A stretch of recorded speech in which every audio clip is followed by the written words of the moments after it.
Now playing, get ready for the family reunion from hell. From the producers of the horror classic Evil Dead comes a brand new nightmare and the scariest installment yet. After her husband's mysterious passing, a widow seeks comfort with her in-laws in their secluded cabin in the woods. But as they one by one turn into something much more sinister, she discovers that every family has its demons. Evil Dead Burn. Now playing only in theaters. Rated R. Under 17, not admitted without parent. Insurance isn't one size fits all. That's why drivers have trusted Progressive's Name Your Price tool for years. Just tell Progressive what you want to pay, and they'll show you coverage options that fit your budget. Visit Progressive.com to find a car insurance rate that works for you. Progressive Casualty Insurance Company and Affiliates. Price and coverage match limited by state law. There's no place to escape to. This is the last podcast. On the left. That's when the cannibalism started. What was that?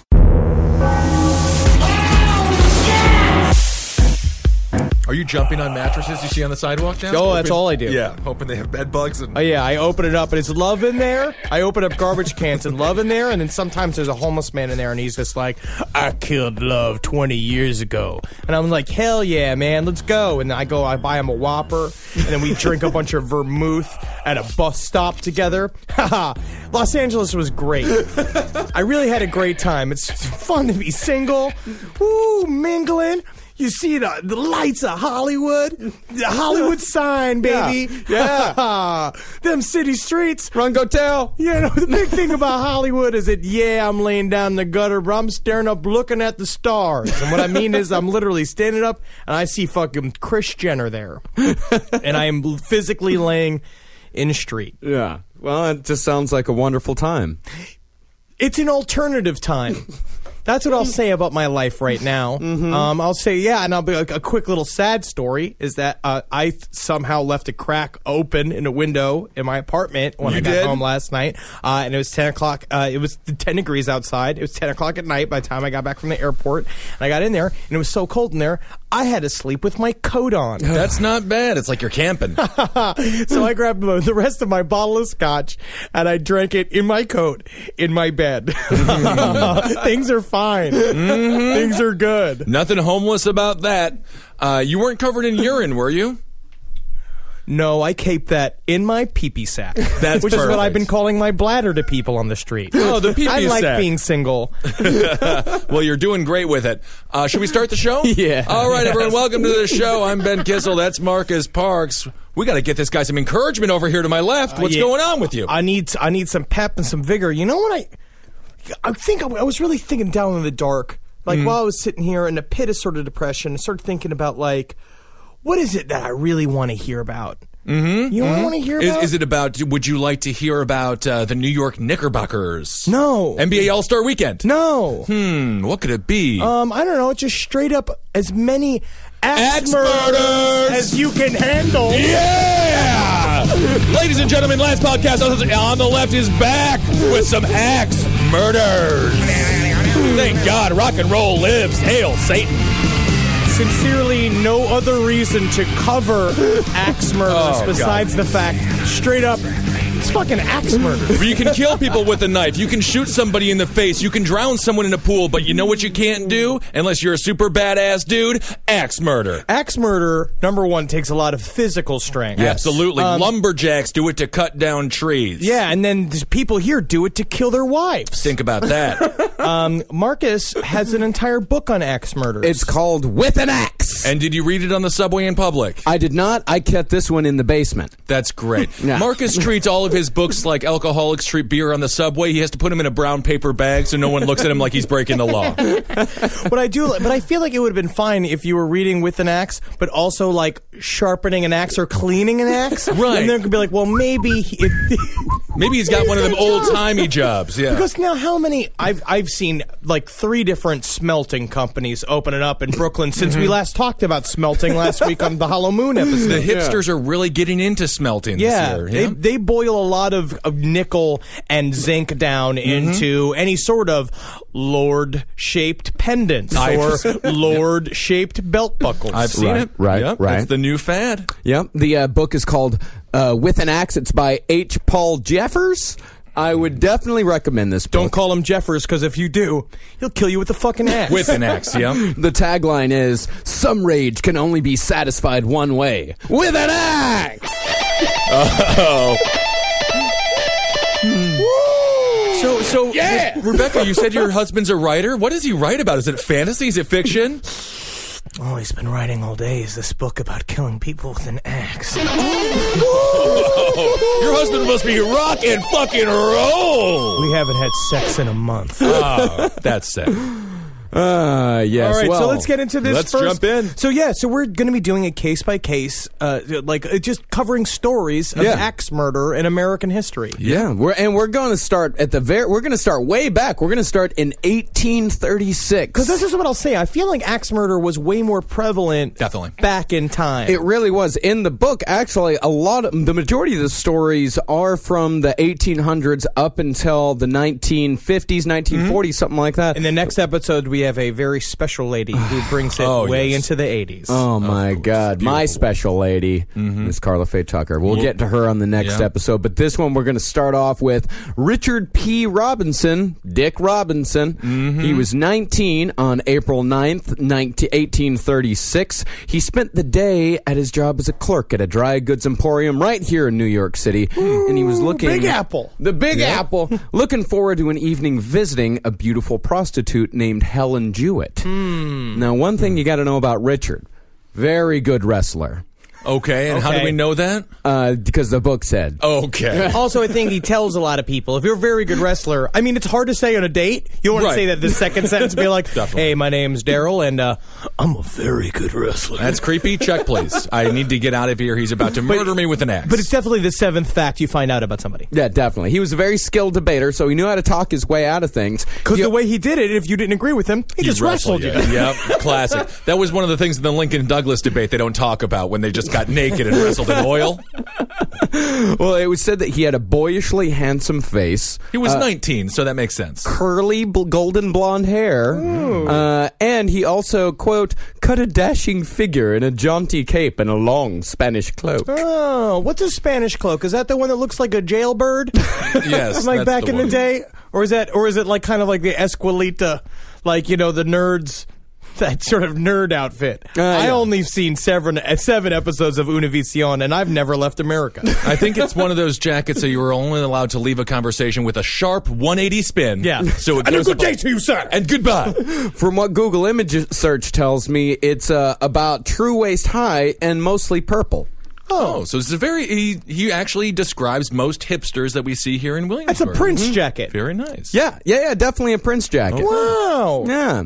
So he was a big fan of the theater, but his true love was the company of beautiful women, specifically the prostitutes at 41 Thomas Street in downtown Manhattan. He liked prostitutes. He loved prostitutes. Right. But it was a high-class cat house. It is now the site of Birdbath Green Bakery. Oh, wow. I wonder if they still got little ghosts of Chisholm shooting through the air while they're making their dough. Oh, that's so sweet. Great. I can't wait to get really hammered and go down there someday this week and be like, there's ghosts of whores in here. How's the scones? Everybody liking the scones? So you got the scones on sale, but we're the prostitutes. I know they're here. That's your secret item. That's your secret menu item. Is the prostitutes in the back. I go up to one of the bakers and be like, here, come here, and start putting $20 in. No, I'm just a baker. I am not a prostitute. What are you even referencing? What's your price? Everybody's got a price. You are discussing one situation from over 100 years ago.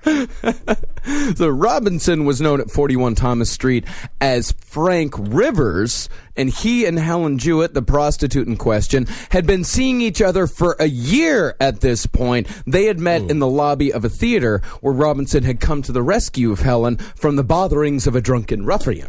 So this guy dated a prostitute for a year? His reward for saving her from the drunken ruffian was a free pass to a fuck at a whorehouse on Duane Street known as the Palais de la Duche Barry. This is why The Price is Right needs to be run and operated by prostitutes. 'Cause this Fuck is- a yacht. I I will want also a say bang this. trip on some bizarre carnival cruise line. This also probably shows a whole alternative area of the Marvel Universe where no one wants to talk about just how many over-the-costume hand jobs Spider-Man must have received.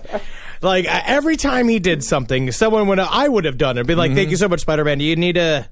You need a release? You know, you want me to activate my other web? well, with great power comes great responsibility. And a huge boner.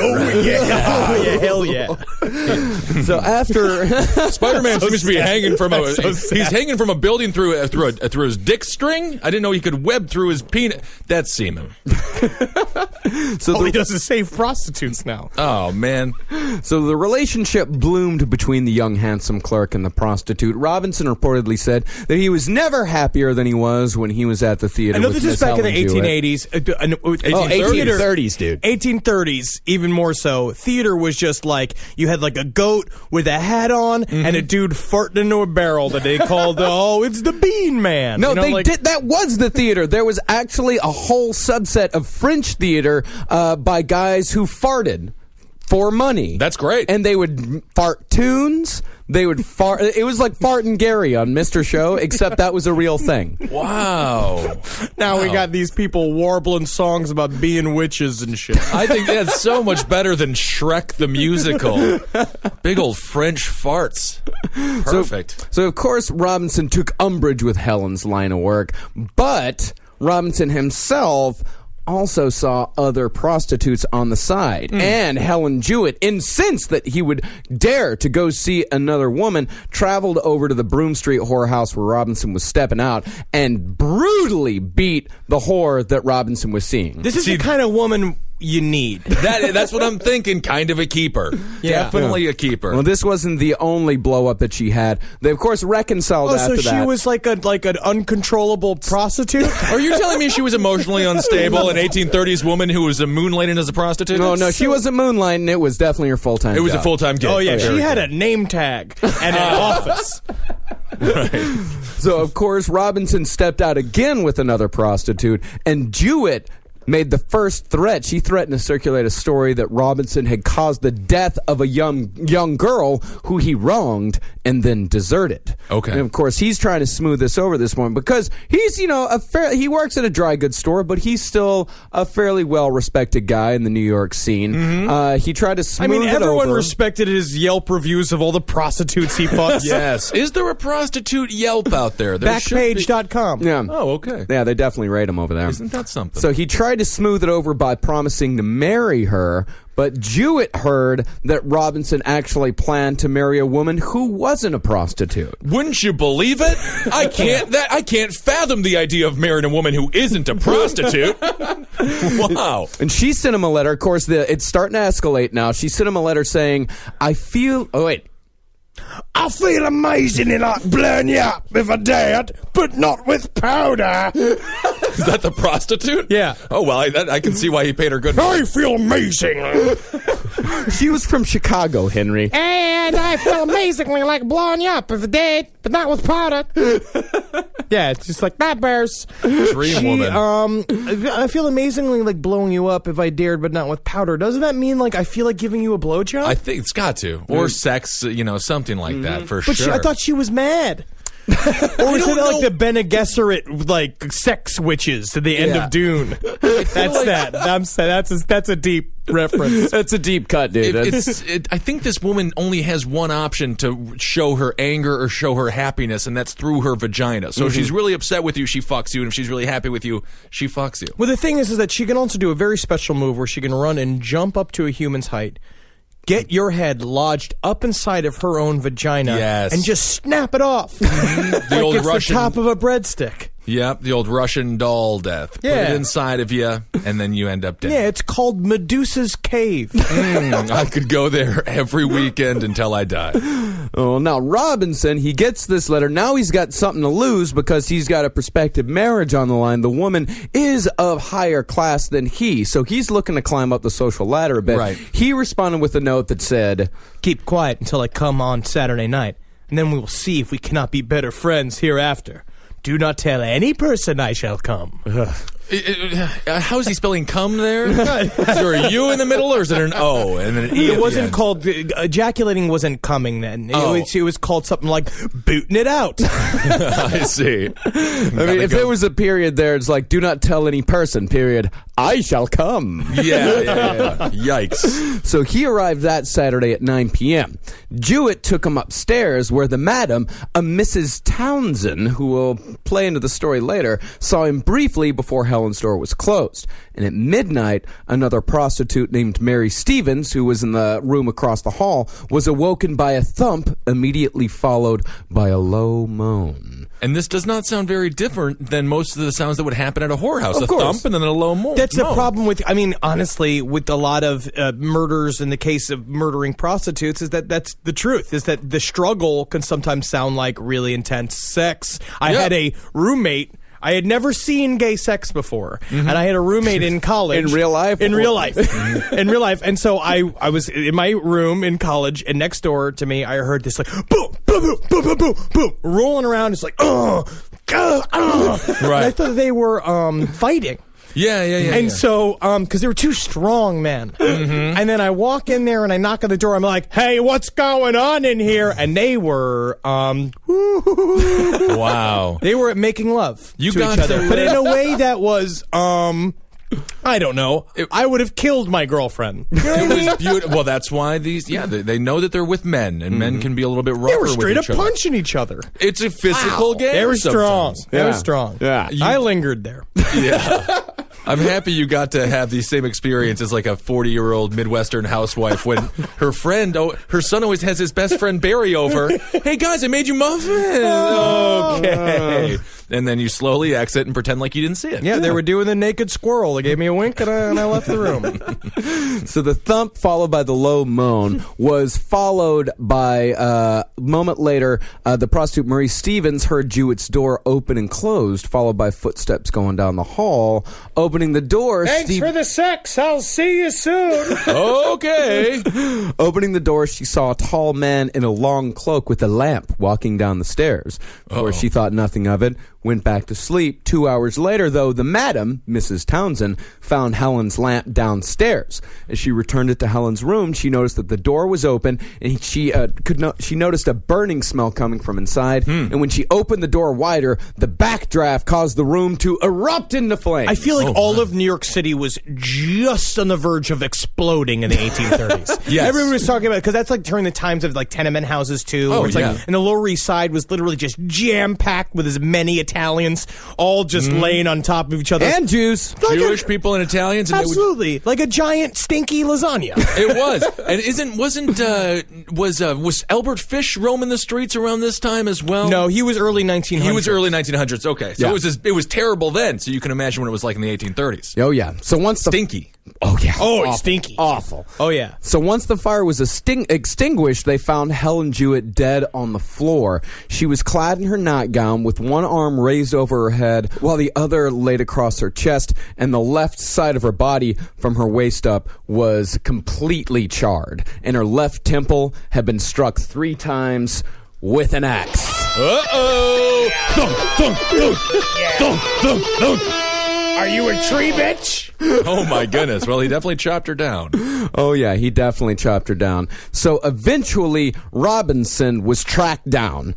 He wasn't that hard of a guy to find. He had given some information out at the whorehouse. I work at a dry goods store. My name is Frank Rivers. Dry goods, you know, like oats and rope. Right. Dry goods. Yes, hello. Yes, dry goods. Have you seen it? Sand. It's better than working at the wet store. Oh, you know? that's her. Yeah, I mean, because the boots would rot through. Boots rot, the bread's all wet, it's never very good. So he was eventually tracked down, and his roommate, James II, when he shook him to wake him up, Robinson exclaimed, "This is an odd business." And then the police arrested him. For what? For shouting in a closed room. Oh, I see. That was a crime back in the day. You could kill a prostitute. Oh, sure. But you get the death penalty for shouting in a closed room. I agree with it. Never mind for farting on a campfire. Well, save it for the stage, Don't waste those farts. This podcast is brought to you by Squarespace. Squarespace is an all-in-one website platform that helps you stand out online. Yes, that's right. You don't have to smash your face with a hammer. You can just start a business. It's got everything you need on Squarespace, from securing your domain to building a professional site and showcasing your work all in one place. Let's say you want to show everybody how you can carve your ribs out of your lower abdomen so that you look more like a Ken doll. That's amazing. You can bring your vision to life with AI-powered design or curated templates, plus flexible editing tools that helps you create something that truly reflects your style, especially if you are somebody that is trying to corrupt the young men of America. That's what Squarespace is really going to help you. Squarespace makes it easy. It makes it easy for you to put all that together, and you just go to Squarespace and do it all. Thanks, Braden. Head to squarespace.com/left for a free trial. And when you're ready to launch, use offer code LEFT to save 10% off your first purchase of a website or domain. Hey there, everybody. Is your cell phone bill too much money? Are you getting that bill and you're like, hey, what is this? I can't believe for what? For 5G? Are you crazy right now? $100? I don't even barely got any bars when I'm just sitting in my living room, okay? You don't have to deal with that anymore. Are you ready for this? $15 a month. That's right, $15 a month on Mint Mobile. Yeah, baby. Get their wireless plan, because they're just sitting there on the T-Mobile 5G network, and it's just $15. Your whole life, you're just paying all this money every month. You're like, why? Where's it going? It's going to these phone companies that are robbing you. So go to Mint Mobile. Let them help you talk to your mom. So get your new wireless plan for just $15 a month. Go to mintmobile.com/LPOTL. That's mintmobile.com/LPOTL. Cut your wireless bill to $15 a month at mintmobile.com/LPOTL. That's it. There's no catch. Upfront payment of $45 for 3 months, $90 for 6 months, $180 for 12 months. Plan required, $15 per month equivalent. Taxes and fees extra. Initial plan term only. Greater than 50 gigabytes may slow when the network is busy. Includes up to 20 gigabytes hotspot. Capable device required. Availability, speed, and coverage varies. See mintmobile.com. It's obvious we love true crime, but it does make us feel a little paranoid about what's out there, as it should. And that's why it's so important to get a home security system that gives you peace of mind. With SimpliSafe, you can stop crimes before they even start using their AI-powered cameras to identify threats on your property and alert US-based live agents to take action. Like arriving in a helicopter in the night, coming down from the helicopter, zipping down and breaking through the windows with their big axes, and going through the house, ripping through the walls, finding the criminals. It's easy to do. SimpliSafe has been a game changer for us. And the best part, there's no long-term contract. We've used it since the very early days of SimpliSafe here at LPN, and it keeps us safe, doesn't it? It keeps all of our thoughts inside the building. Then there's the ones we let out because they have to go out, because that's a part of it. But SimpliSafe keeps the other thoughts safe. And for that, we say thank you, SimpliSafe. And we want you to experience the same peace of mind as we, which is why we've partnered with SimpliSafe to offer an exclusive discount to all of our listeners. Right now, you can get 50% off your new system by visiting simplisafe.com/LPOTL. That's half off at simplisafe.com/LPOTL. There's no safe like SimpliSafe.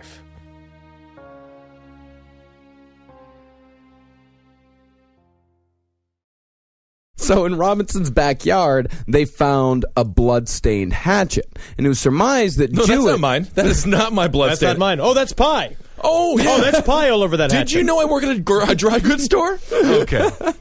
So it was surmised that Jewett had been killed instantly by the first blow to the head, which came as a surprise since there were no signs of struggle whatsoever, and the fire had been set to conceal the murder, and the other 2 thwacks were just made to ensure that she was fucking dead. Sure.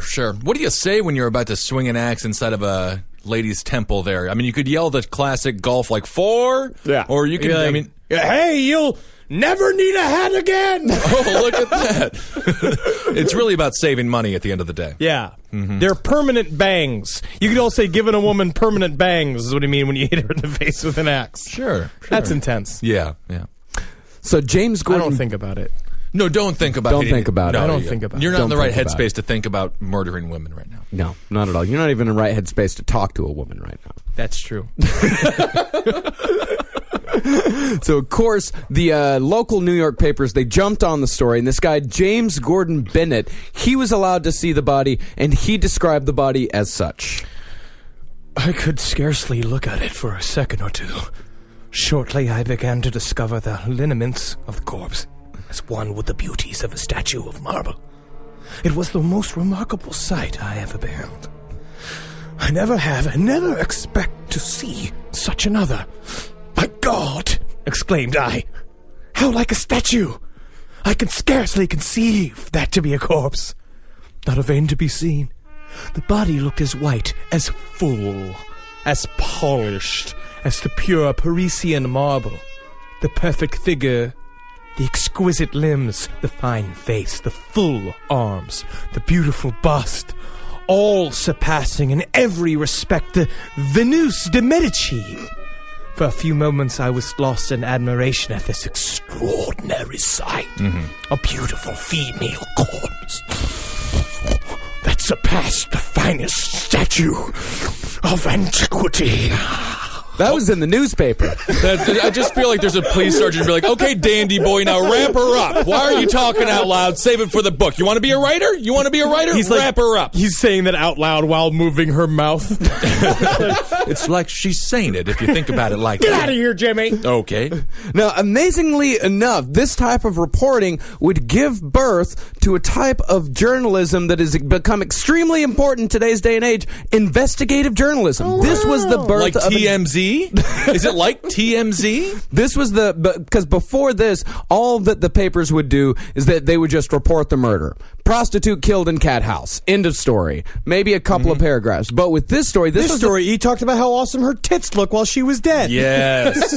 The death That's of some the great, investigative journalism they right there. nicknamed her Wobbly Wendy, and it was really, she became a star post-mortem. The birth seeds of Walter Cronkite. That's right. Yeah, rather than just report on the murder, they dug into the life of the victim, the life of the perpetrator, the lives of all the people surrounding the story. Because basically you discovered that's how you get repeat customers. Yeah. You create a story arc, and then people want to hear about the story for days. You'll sell newspapers for 5 days. And think about it. 9 prostitutes get killed an hour. That's 9 different stories. That's 9 different stories. You find the story that matters the most, and you run with that one. And of course, Bennett's obsession with the murders definitely turned off his contemporaries a little bit. One critic said he was like a vampire to a newly found graveyard, like the carrion bird to the carcass, like any vile thing to its congenital element. But this is really interesting to me, truly, because this argument goes on today. And Yeah. we're going to have this argument constantly when it comes to news media, glorifying the deaths of these innocent people versus honoring them, and going and their struggle. But it's been going on since 1836 from the very beginning. But to be honest, is it not? Actually, it is better to tell the whole story of the person at least. And yes, it's exploitive, but it used to be like, anonymous prostitute hacked to death in alleyway, and that was it, and that was their whole life. Like, no one knew anything about their life. Oh, and they went all out with this. They had lithographers releasing sketches, drawings, and paintings that was not only depicted Helen Jewett, but also depicted the murder in progress. The one picture of Helen Jewett's half-naked and partially draped with a burned blanket body was the biggest seller. It was in full color. People could not get enough of it. And the public, they loved the newspaper coverage of it. Oh, They yeah. bought every single paper having anything to do with the Jewett murder. But Bennett, He strongly believed, Bennett, the man of the marbled corpse fame, he strongly believed that Robinson was innocent in the murder and that he was being set up by Rosina Townsend, the madam, and the first person to discover the crime scene. He even wrote and published a poem about Madam Rosina Townsend. We don't have the full poem, but we've got the beginning of it. Wow. This is Rosina's part for all mankind. Were opened, rare, and unconfined. Like some free port of trade, merchants unloaded here their freights, and agents from each foreign state here first their entry made. She was a whore. That last line doesn't really seem to fit in very well.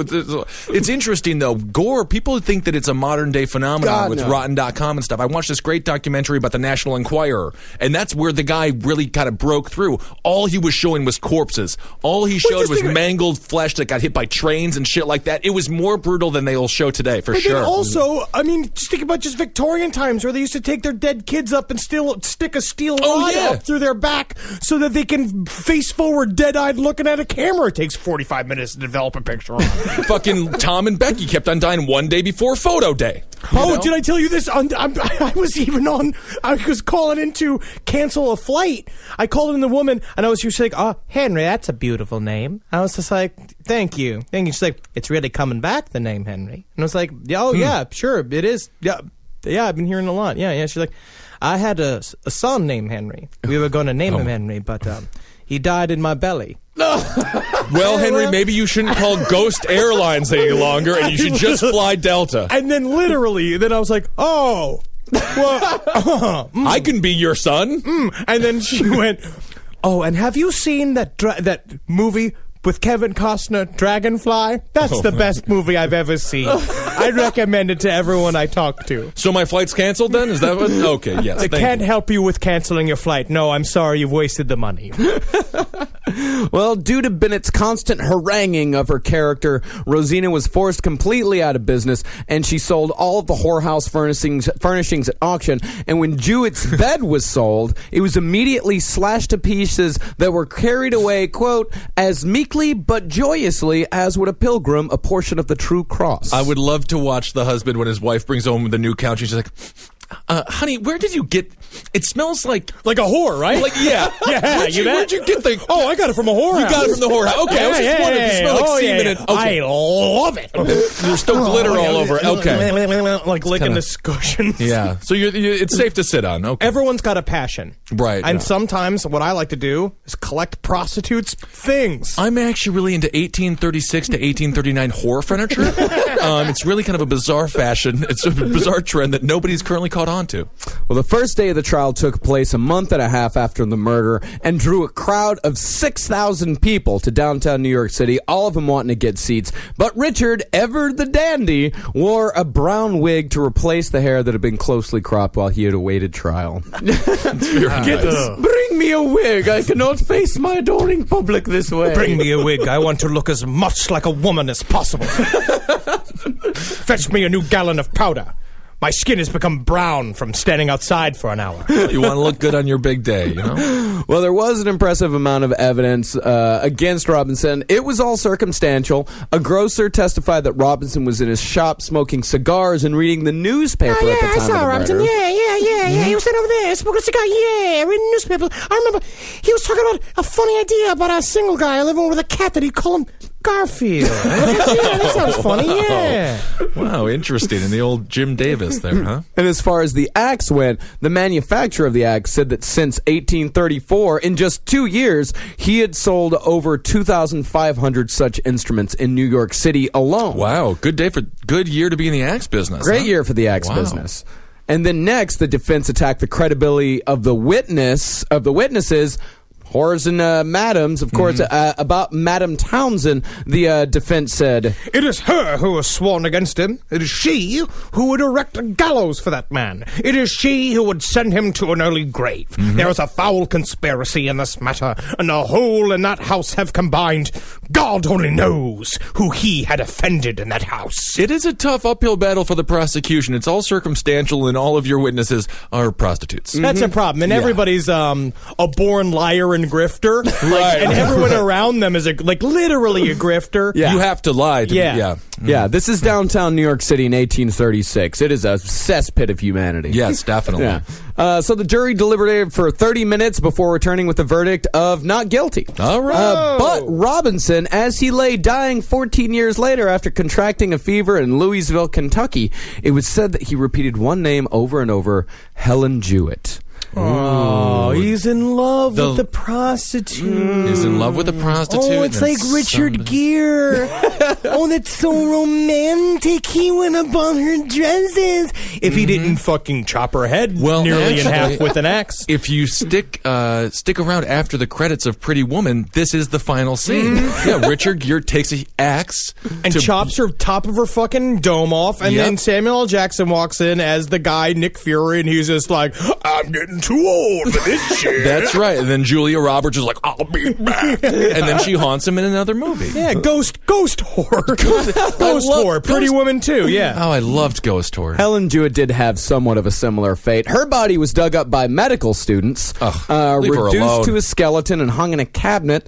A representation of her in wax, along with a figure of Robinson, became the central attraction of a chamber of horrors that traveled a chamber of horrors that traveled from city to city on the East Coast. The current whereabouts of her bones are unknown. And I guess that's just what happens when you meet the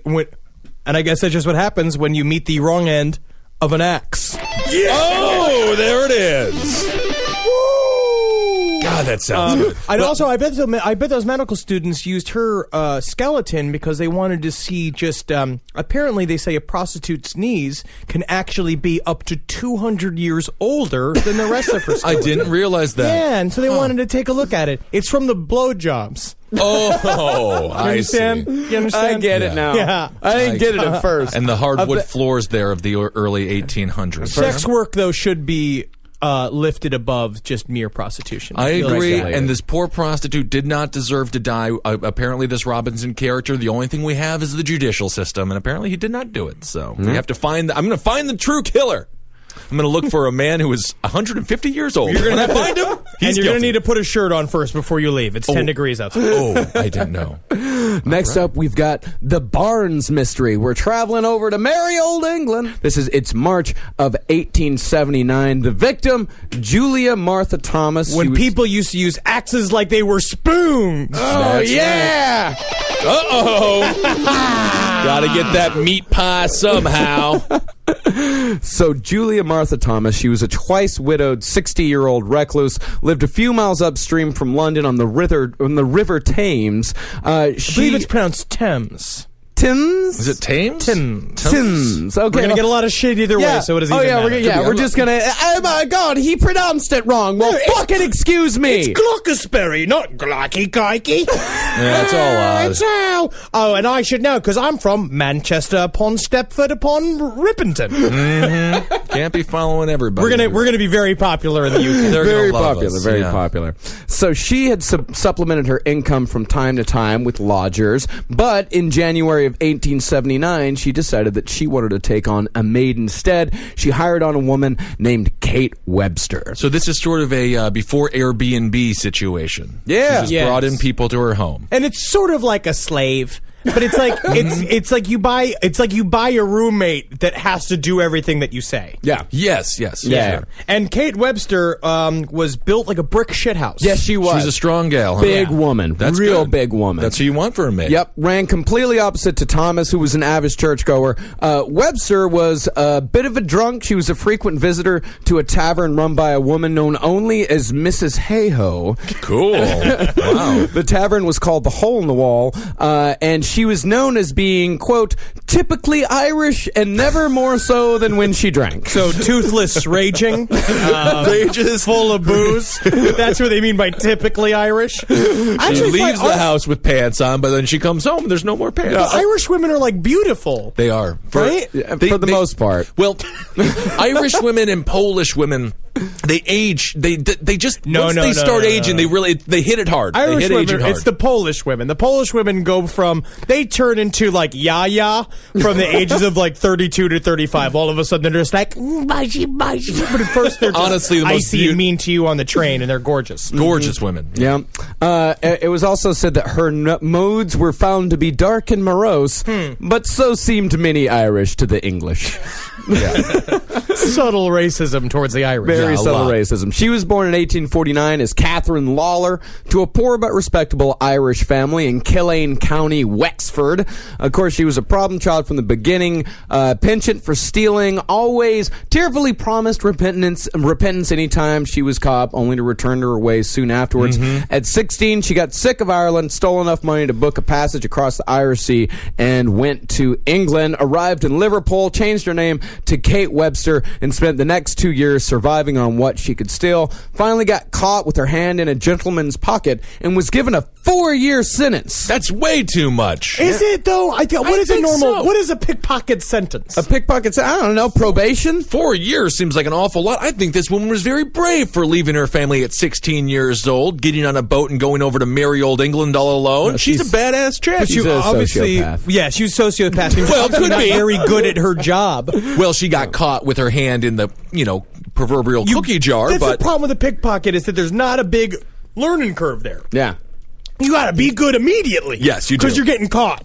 you do. You know what I mean? I miss the old art of the pickpocket. You don't see it around as much as you used to, but these people were ninjas. Yeah, because we don't live in the movie Aladdin. We're not running around stealing apples from grocery carts and going like, I'm a ribald thief. And I run along a fucking laundry line and I got a monkey on my shoulder named the Pooh that does it's my best friend for some reason, and not a vicious thing riddled with bugs and disease. Every time I remember that we're not living in the movie Aladdin, it just hurts. Yeah. It stings a little bit. Oh, yeah, it stings real hard. So after Kate was released from prison after serving her full term of 4 years, she emerged a, quote, powerfully built woman of 22 and immediately fled to London. But the thing is, did they lift weights and shit? I think so, yeah. You just got to do sit-ups and push-ups, and she was probably eating a bunch of box and having a great sexual time. No, it wasn't like women's prison back in now. it was. I don't think so. Oh, totally. Huh. Yeah, women's prisons don't change that much, man. Yeah, they just hang out, they have a good time, and I'm sure she was revered as a goddess. Yeah, I guess it's Might true. be. Yeah, especially if you got a big, thick chest. Oh, yeah. And it's the back is the thing. If you got a long back, Oh, yeah. that gives you power immediately. She was living like Richard Speck in there. She was loving her life. So she decided to go straight after she got out of prison, found work as a maid, but when the income proved to be a little less than she wanted, she turned to prostitution. Now, this is an interesting fact that I found in this book. According to a poll made by a prison chaplain in the year before Kate was released, it was found that only 4% of the 6,000 prostitutes interviewed said that they had been, quote, ruined by a man. Ruined by a man? Yes. Yikes. Oh. And the other 11,000 said that they had chosen to, quote, sail along on their bottoms to escape poverty. Well, that makes sense. She's a big, beefy gal. She can deal with some young British gentleman going over there. May I? Sorry. Sorry there. Yeah, so that makes sense. And I mean, she must have been quite a specialty for the brothel. Do you want a beautiful, skinny woman? Do you want a middle-aged, busty broad, or do you just want a beefy beefcake? Sometimes I think about it. If I was a tiny little British man who wore a tight little top coat and a top hat, it would be kind of fun to get a big burly woman that's way bigger than you. Yeah. You fucking slap a saddle on the back of her and you ride her around for a little Absolutely. bit. I mean, Live there's like no Trump. sex, and it's good fun. We're all having fun, eating apples, being a horse owner and horse for the day. That's fun. I feel like that's the 4% who said they were ruined by a man. Yeah, no, he never penetrated me. We played horse owner and horse, and yes, I was the horse. But there was plenty of apples, and but he never took his top hat off or his clothes. It was terrible. Call me a squirrel, 'cause I'm covered in acorns. That's right. So many people are focused on where their money is today. And Acorns is the financial wellness app that cares about where your money is going tomorrow. Let Acorns work for you. You put acorns in the ground and you're gonna get trees tomorrow. That's right, investments. And with the Acorns potential screen, you could find out what your money is capable of. I always do that. I'm like, I want to invest in something that I like. Let's say cheeseburgers. Okay? That's kind of hard to do. Acorns will help you find a cheeseburger that is right for you. So sign up now, and Acorns will boost your new account with a $5 bonus investment. Wow! Join the over 14 million all-time customers who have already saved and invested over $27 billion with Acorns. Head to acorns.com/left or download the Acorns app to get started. Paid non-client endorsement. Compensation provides incentive to positively promote Acorns. Tier 2 compensation provided. Potential subject to various factors such as customers' accounts, age, and investment settings. Does not include Acorns fees. Results do not predict or represent the performance of any Acorns portfolio. Investment results will vary. Investing involves risk. Acorns Advisors, LLC, an SEC registered investment advisor. View important disclosures at acorns.com/left. This is a paid ad by BetterHelp. You know, stigma shows up in a lot of different places. I know I had to explain to my handyman about the devil imagery in my home. I had to explain that in our home, El Diablo es bueno. And he reluctantly agreed. I think largely just because he was in my home and he was scared. But over time, he began to see, the devil can be my amigo. See, even in 2026, stigma can get in the way of a lot of things, right? My handyman almost didn't put up my floating media cabinet, right? You got to get support for your mental health. Maybe you've encouraged friends to consider therapy while avoiding taking the first step yourself because you're busy, worried what others will think, or telling yourself you should handle it alone. No, you need a team. Get therapy with BetterHelp, the world's largest online therapy platform. Give me a space to slow down and talk through what's building before it feels unmanageable. So let's take a short questionnaire to identify your needs and preferences, and BetterHelp will handle the initial therapist matching work for you.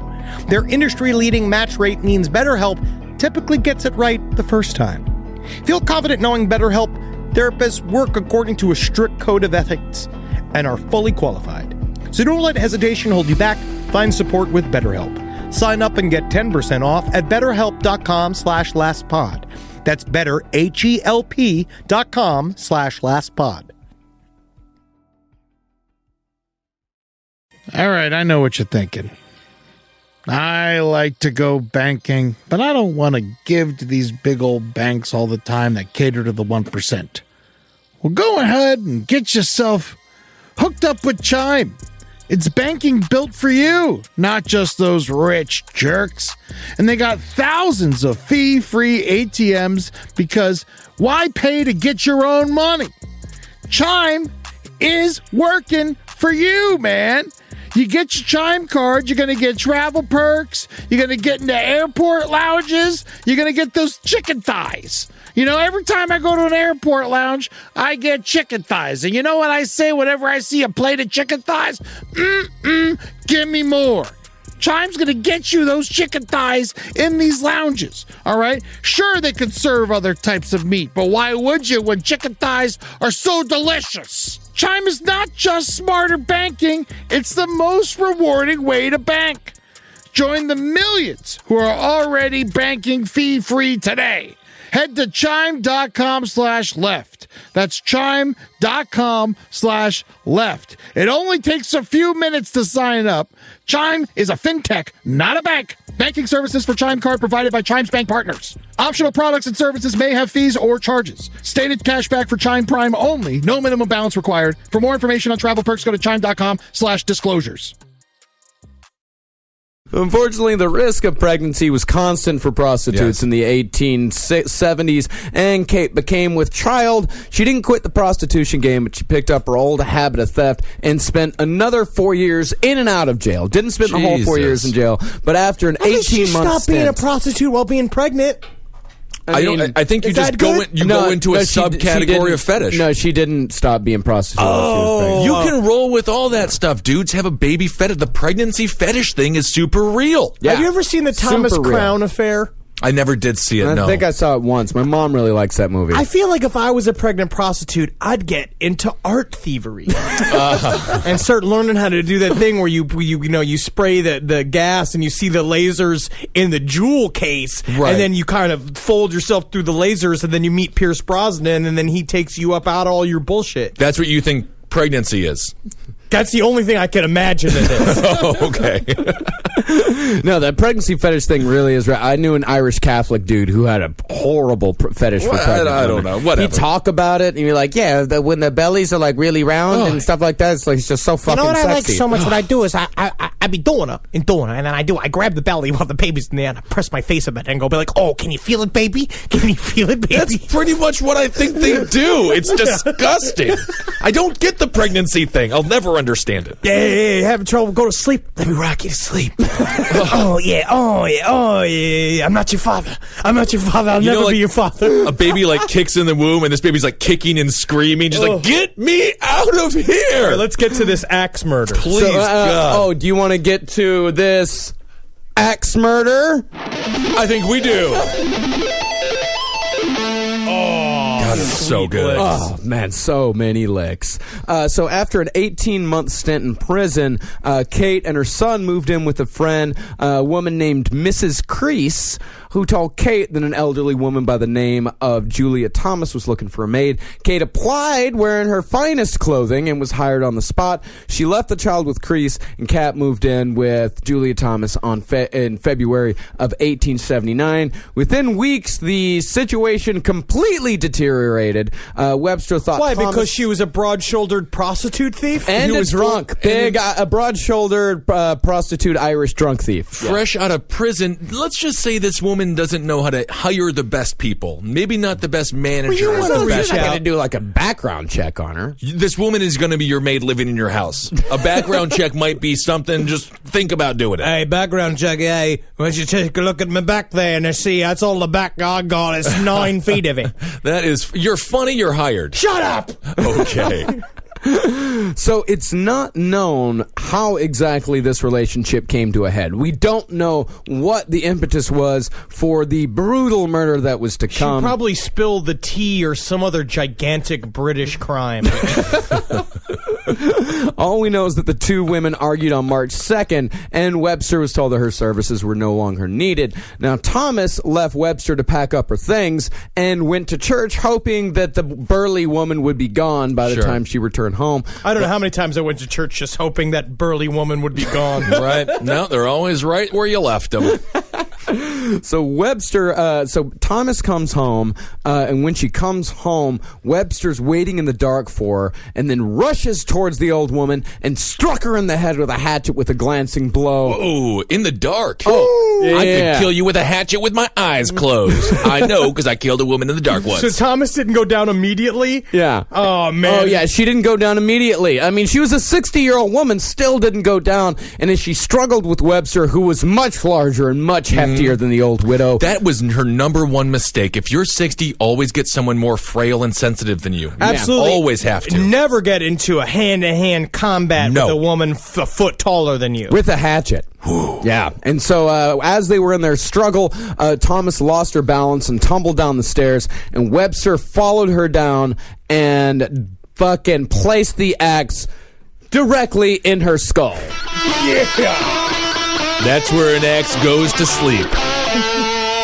That's an axe's favorite home. Yeah. Yep, right in the skull of an As you old put- woman. You put kitchen knives in a butcher, in a block of wood. You put axes in an old bitch's head. That's where it sleeps. So Webster, who had obviously planned ahead, she dragged the corpse into the kitchen where a boiling pot of water was waiting. On the table was a meat cleaver, a large assortment of knives, and 2 empty jars. And some onions. Very good.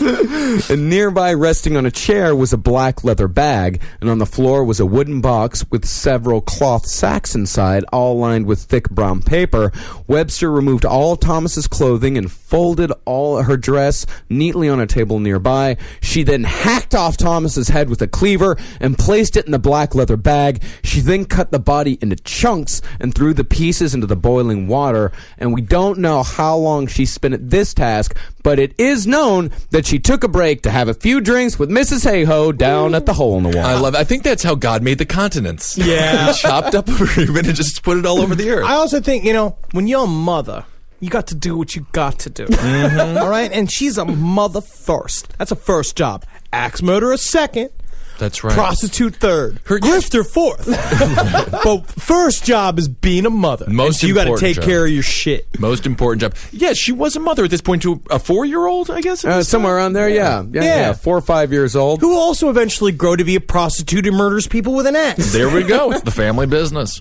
So after Kate got well soused for talking with Miss Hey-Ho for about an hour, she went back to the house, returned to the job at hand. She removed the boiling pieces of flesh from the pot and stuffed them into the paper-lined sacks, and the fat that had been boiled away was ladled into the 2 jars. A fire was built for the bones, and the body parts that were too large for the pot were placed in the box. The job took over a day to complete. As far as the fat went, though, legend has it that the next day, Kate went door to door in the neighborhood trying to sell 2 jars of, quote, the best fat dripping.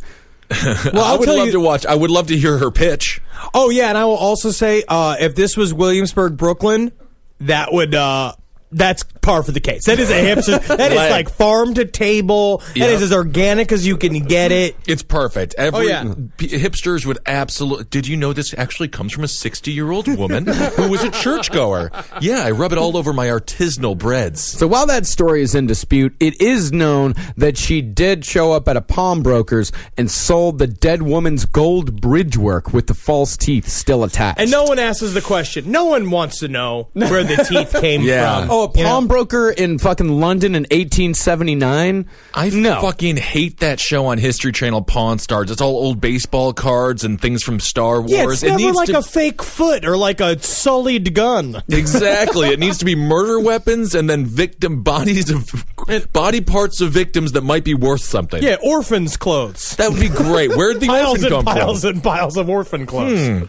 So she got 6 shillings from that deal, spent it all at the hole in the wall that afternoon. Man, she should just get a job at the hole in the wall working the door. Seriously. So drunk, she went back to Thomas's house, helped herself to some of Thomas's finest clothing, went to call on a friend named Henry Porter, and in her possession was the black leather bag containing Julia Thomas's head. She took the head with her. Got to. So Webster told Porter that she was newly widowed and had also inherited a small villa from a wealthy aunt. While she wanted to keep the villa, she told Porter that she needed help in selling all the furniture. She didn't want the old bitch's stuff. So Porter put her in contact with a guy named John Church. And as she got up to leave, Porter suggested that his 16-year-old son, Robert, accompany Kate home as it was late.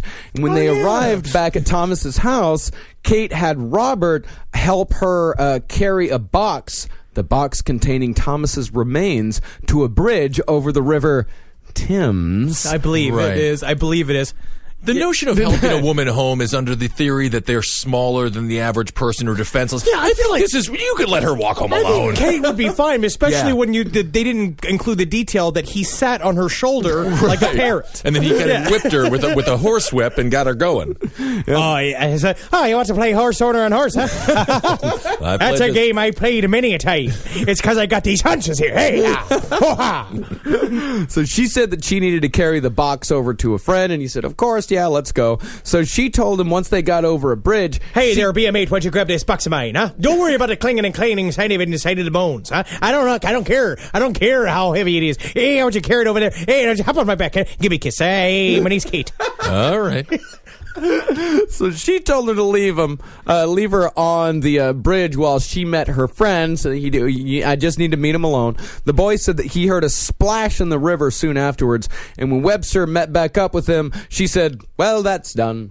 That's great. Yep. There it was. Yep. And there's nothing like I gotta tell you, there's nothing that ducks like to eat better than a bunch of boiled whore. I've heard that. Well, this is a church-going elderly woman. I don't think the ducks liked her too much. So the next morning, it was fishermen who found the box and opened it up to reveal the chopped-up body inside. What I love is this. I got one here. I got one, Charlie. It's just another box of bones. They thought that it was a prank played by medical students. I want to say this.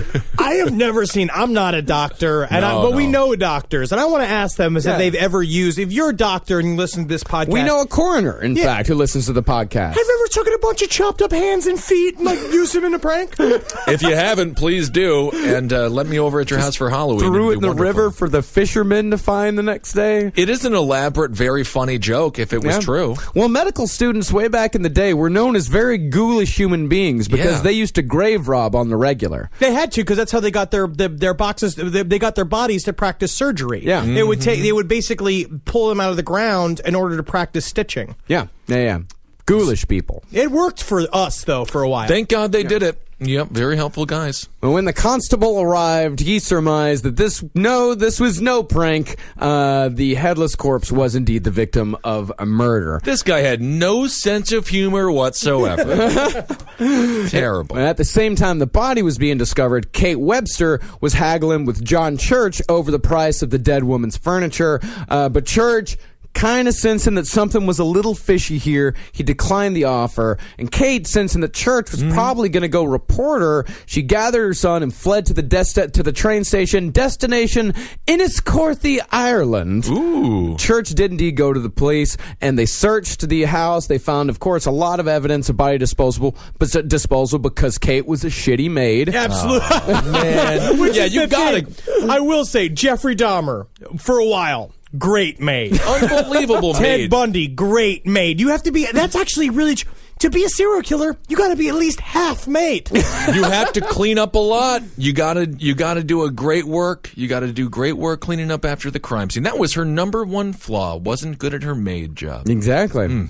And implicated by a letter that they found that she had left in the apartment. I did it. Yeah, pretty much, yeah. It was sent to an uncle in Ireland, pretty much telling him, hey, I'm coming to Ireland.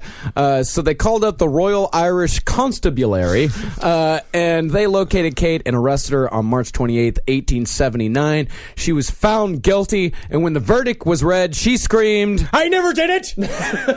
And she broke her shackles, and it took 4 policemen to jump on her back, and she's like, I think that's the King Kong story. Did she climb up the Empire State Building? Quote, there was another weird quote she said, where she was like, you wouldn't like me when I'm angry. And she turned green and chopped up old bitches. Yeah, an Incredible Hulk reference. So with the black cloth on his head, the judge sentenced her to hang less than a month later on July 28th, 1879. And after watching Kate Webster go to the gallows, the mayor of Wandsworth, Arthur Griffith, said she was, quote, a defiant, brutal creature who showed no remorse and who broke out into the most appalling language. Hey, she broke the rope. We need a new rope over here. You'd need like a bridge cable. Yeah. You know what I mean? Yeah, that was a sports fishing line. Definitely. That put her up there, man. I guess you just got to be careful who you rent your house to, because if you rent your house to the wrong person, you may end up getting murdered with an axe. With an axe. Yeah. Always, if you are doing Airbnb right now, specify no axe murderers. No axe murderers. And also, if you're renting our house out for an Airbnb, take the axes out of there. Yep. No axes should be around. So that's our first chapter in the world of axe murder. Two amazing cases, very underreported. Cases, I feel so much more virile now. Good. I've got hair on the tips of my fingers.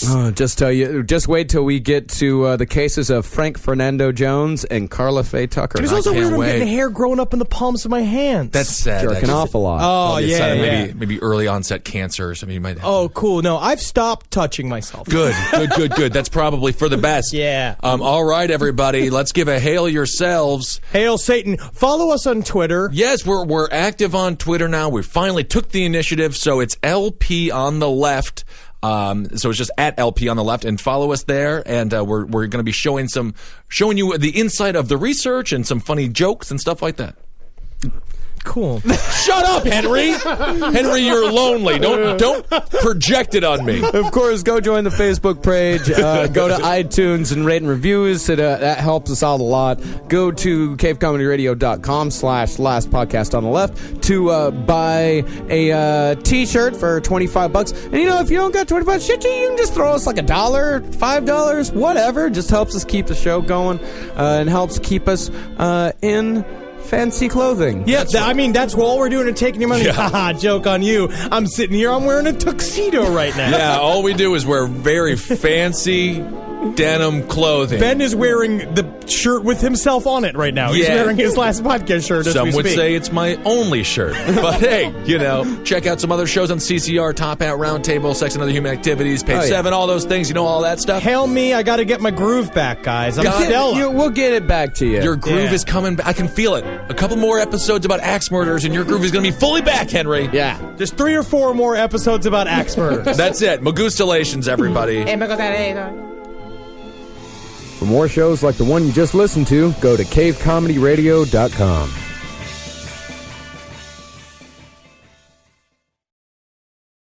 You've tried melatonin, the white noise machine, the blackout curtains, the magnesium, and you're sleeping fine. Not great, just fine.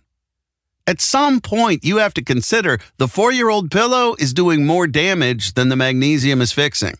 Coop Sleep Goods is running a bundle sale July 9th through the 20th. The starter bundle is the move. 2 pillows plus a sheet set, 40% off. And we're not saying it'll fix everything. We're just saying you've tried everything else. Coop's pillows are adjustable, designed to fit how you sleep, not just tolerate it. Mix and match any 2 pillows at 25% off or go all in on the starter bundle. One real upgrade beats 6 mediocre ones. Head to coopsleepgoods.com/comedy. That's COOP sleepgoods.com/comedy for 40% off the starter bundle and 25% off all other bundles. Looking to scale your outcomes beyond search and social? Realize is Taboola's AI-powered performance platform, driving incremental growth by engaging high-intent users across a global network of 600 million daily active users on premium websites. Reach and convert your audience on premium websites and placements where your customers actually spend their time. For more information and to create your account today, go to realize.com/podcast.